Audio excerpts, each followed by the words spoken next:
Hier aan die skadukant van die Magaliesberg, aan die ooste kant van die Moot, hou die mense fees, sommer 'n baie groot fees, die Magaliesfees. Hierdie jaar het ons benewens die normale items van pannekoek, jaffels, curry en rys, nagereg, allerlei lekker dinge van kettyskiet en stompspyker.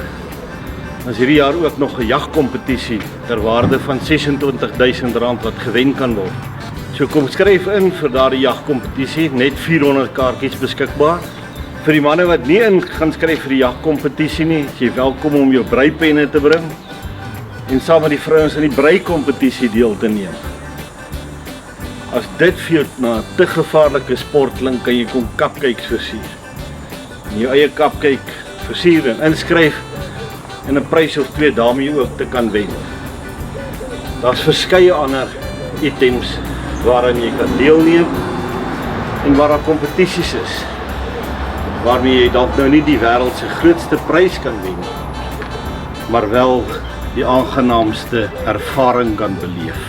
So hier aan die skadukant van die Magaliesberg, aan die einde van die Moot, hou ons fees, 'n baie groot fees.